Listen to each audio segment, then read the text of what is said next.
Nous sommes ici au golf Paris-Longchamp pour tester un modèle de chez Titleist qui nous intéresse beaucoup puisqu'il représente généralement chaque année le gros des ventes parmi les fers de la marque. Et je parle du T200 qui est donc entre nos mains pour être testé. Il s'agit bien de la version 2022. Un club dont nous allons parler immédiatement avec tout le plaisir que nous pouvons avoir à jouer des clubs Titleist parce que d'une façon générale, c'est une garantie de sérieux.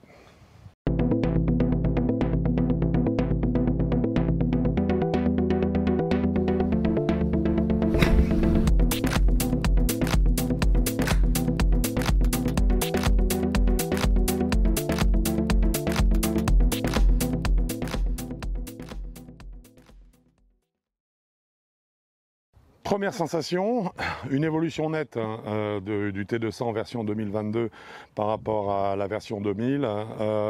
On a plus de volume de tête de club, on a un lot plus marqué, on le ressent tout de suite, ça veut dire un peu plus de résonance dans le club quand on tape.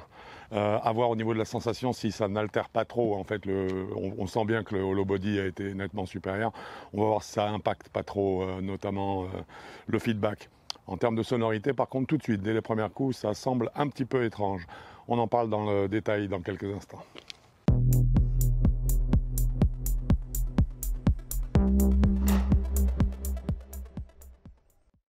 Alors c'est toujours un plaisir que de tester un club de chez Titleist parce que ce sont des clubs de qualité, tout le monde le sait. Et là on était ravis de commencer donc avec ce T200 comme on le disait en introduction, qui sera sûrement le modèle le plus vendu dans la gamme T, puisqu'en fait c'est une gamme qui inclut également le T100, T200 dont nous allons parler à l'instant, T300 et également T400. Alors, que dire sur ce T200 au niveau architectural? Il s'agit d'un cavity back qu'on peut facilement confondre avec un hollow body parce qu'il y a une grande coque à l'arrière qui nous laisse penser que c'est un espace plein, enfin c'est un espace en tout cas fait d'une seule matière et creux dans ce qui serait donc en fait ce qui l'amènerait à être un fer en hollow body, mais pas du tout. En fait, il s'agit d'un véritable cavity back. Simplement, ce qu'on va dire, c'est que la cavité est remplie d'énormément de technologies embarquées, dont nous allons parler assez brièvement, et qui est donc masquée par cette partie arrière, le capot arrière, qui donne au club un look un petit peu plus uniforme, un peu plus proche de ce qu'on pourrait appeler une lame. Alors, finition et qualité des matériaux, rien à dire, on est chez Titleist, la finition est parfaite et le choix des matériaux est également de très haut niveau. Y compris au niveau des poids qui vont permettre l'équilibrage, qui sont donc des poids en tungstène. Et il faut dire que sur ce T200 version 2022, l'équilibrage du club est particulièrement réussi. Donc même pour le tungstène, ils sont allés chercher un tungstène particulier qui s'appelle le D18. Le reste du châssis du club étant composé d'une plaque multimatériaux qui va permettre notamment, grâce également à un petit positionnement d'une partie polymère juste au centre derrière la face de club, de créer ce que Titleist appelle le concept Max Impact.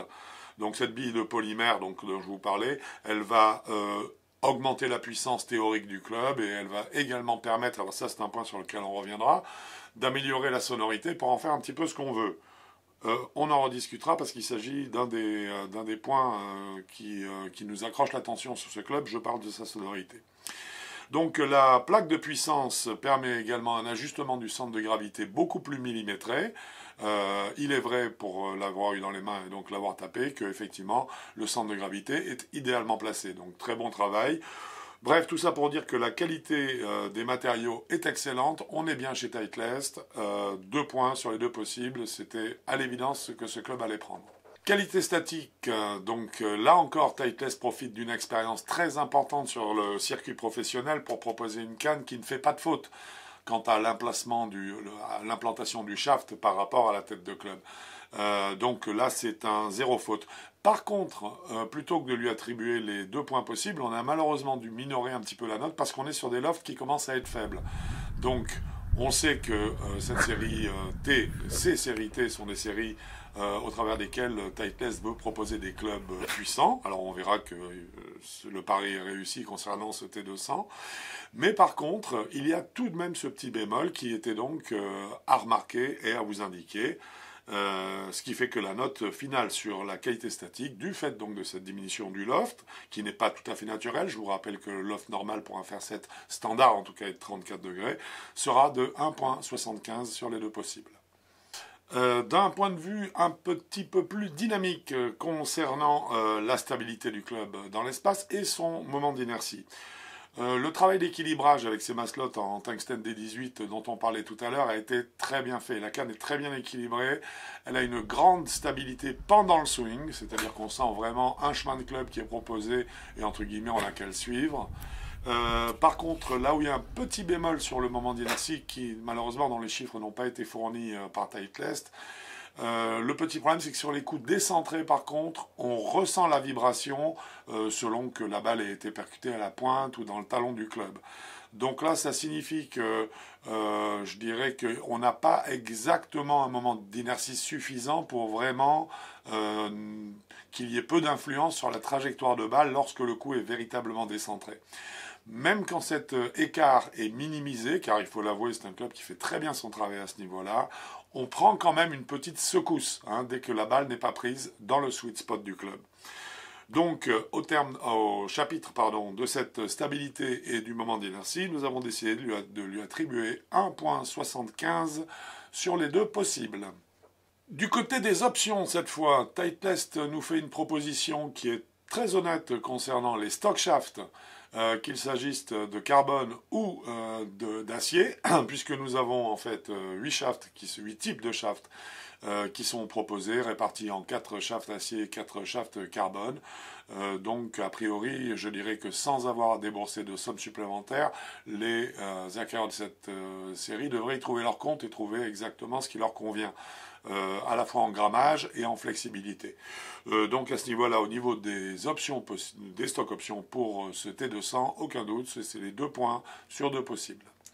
Un chapitre que vous adorez, puissant, c'est Smash Factor. On espère toujours qu'il y a un club magique qui nous fera gagner 10 mètres de plus, sans faire forcément plus d'efforts au niveau du swing. Alors, ce T200 se défend très bien. Donc, comme vous voyez comme vous le voyez, puisque les chiffres apparaissent, nous avons pour une vitesse moyenne de 87 miles sur un coup de fer 7, nous avons une distance totale de 152 mètres au carry, pour un smash factor total de 1,33. Alors le smash factor est dans la norme, bizarrement, par contre le vol de la balle est légèrement supérieur à la norme. Donc aucun doute là-dessus, le club est puissant, ça se sent, il est puissant, on a vu tout à l'heure la bonne stabilité dans le swing qui fait qu'en plus il est régulier, en tout cas à ce niveau-là, puissance smash factor, aucun doute, même si on n'a pas passé, on n'a pas réussi à passer la norme PGA qui est de 1,33, on a réussi à y coller, le résultat à l'arrivée est tout à fait satisfaisant. Donc, au chapitre de la puissance, 2 points sur les 2 possibles. Bon, alors il n'est pas difficile de deviner, nous allons parler maintenant de spin. Il n'est pas difficile de deviner qu'avec ces nouveaux T200, Titleist a recherché un club qui allait pardonner un petit peu plus. Ça se retrouve quant à la largeur de la semelle, qui a un petit peu pris de l'épaisseur par rapport au modèle précédent. Ça se retrouve au niveau de la top line, qui est un petit peu plus épaisse aussi que sur le T200 ancienne génération. Donc on sent bien que, en plus avec un cavity back très riche, je dirais en aide et en compensation à la frappe de balle, on sent bien qu'on est là pour un petit peu augmenter encore, je dirais, le spectre de joueurs qui peut être intéressé par ce club-là, en allant un petit peu vers les index les plus hauts. Malgré ça, donc, mais ça s'explique donc aussi par cela, nous avons calculé un spin de 7500 tours minute en moyenne, alors que nous savons que la moyenne pour les fer 7 du marché tourne davantage autour des 7000 tours. Donc cela signifie que ce taux de spin signifie que c'est un club qui, parce qu'il est très généreux quant à la quantité de backspin qu'il va vous donner, va forcément être un club qui aura une tolérance plus importante puisque le backspin va prendre le dessus globalement sur le side spin. Par contre, ce qui a été noté, c'est que nous avons des différences de spin qui se sont produites et qui nous ont fait naviguer à plus 1000 tours, moins 1000 tours assez facilement, bien que la moyenne donc soit autour de cette 7005. Nous estimons que pour une canne qui est en théoriquement en catégorie player sur des joueurs qui commencent à manipuler la balle, le taux de spin est un peu fort. Alors ça peut être un avantage pour ceux qui cherchent vraiment le jeu par la régulation, donc plus de green en régulation, plus de coups qui parviennent à accrocher une oreille ou une autre du green. Malgré cela, en tout cas, en termes de notes, nous avons estimé que c'était un peu fort. Nous lui avons attribué 1,5 point sur les deux possibles. Pour ce qui est de la trajectoire de balle, ce T200 fournit des trajectoires assez rectilignes, donc ça on aime bien. Hein. La balle part du club, elle part avec un angle qu'on peut vous donner. Là. Nous avons eu un angle moyen de décollage, un launch angle moyen de 18 degrés, avec un fer 7 toujours, donc comme vous le savez, on l'a dit tout à l'heure, à lofté à 31 degrés. Pour une hauteur de balle de 31 mètres, donc ça veut dire qu'on a une hauteur totale qui est relativement importante, mais par contre on a une belle trajectoire pour y arriver, un tout petit peu trop haute, je dirais, en démarrage, en sortie de club en fait. On apprécie la rectitude hein, que prend la balle.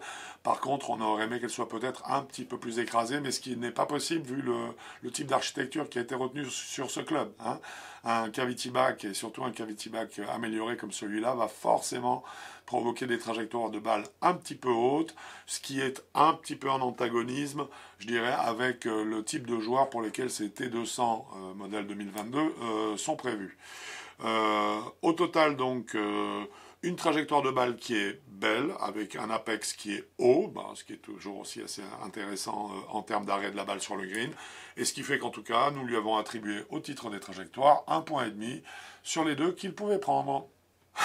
Nous rentrons dans le cœur du sujet, nous allons parler donc du feedback, le retour d'information, la sensation que nous redonne le club après l'impact.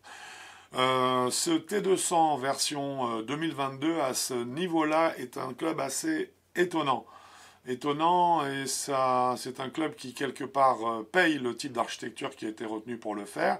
Et puis également quelques petites innovations qui n'ont pas forcément été très bien réussies, je pense, puisqu'en fait, elles n'amènent pas le plus qu'on pouvait escompter. Alors, pourquoi est-ce que le feedback de ce T200 n'est pas parfait? Parce que déjà, on a sur tous les coups on a une très bonne identification en fait de l'emplacement de frappe de balle. Que la balle soit frappée pointe haute, pointe basse, talon haut, talon bas, on ressent exactement le point d'impact. Donc à ce niveau-là, le feedback est très bon. Mais par contre, là où ça se gâte, c'est que la sensation de retour, elle, est très brutale, elle est très sèche. Et on sent bien que dès que le coup est décentré, il y a une forte vibration qui remonte le long du manche et qui donne une secousse au niveau des mains, qui est une réaction simplement à l'ouverture ou la fermeture du club qui s'est fait du fait de ce décentrage. En termes de stabilité, en termes de moi dont on a parlé tout à l'heure, c'est assez étonnant. Parce qu'on ne s'attend pas du tout à ce que la traversée de la balle sur les coups décentrés amène une canne à vibrer. Et là, c'est légèrement ce qui se produit. En résultat, fort de cela, forcément, en termes de feedback, nous avons été déçus parce que l'onde de choc n'était pas aussi pure que ce qu'on peut attendre d'un club fabriqué chez Titleist, et nous lui avons juste donné la moyenne à ce niveau-là, qui est donc de 1 point sur 2. Eh bien, ça y est, on arrive au chapitre qui, nous, en tant que testeurs, nous intéresse le plus, puisqu'on parle des sensations générales maintenant. C'est un chapitre, vous le savez, qui est noté sur 4 points. C'est un club qui globalement est très agréable à mettre en mouvement autour du corps, il est bien équilibré, il ne demande pas d'efforts particuliers. C'est un club qui amène des trajectoires de balle très régulières, une grande précision, donc là on retrouve tout à fait les qualités Titleist, il est ultra précis et il n'y a pas d'hésitation, la balle termine droit sur la cible, ou en tout cas elle prendra peut-être la petite quantité d'effet que vous cherchez à lui donner.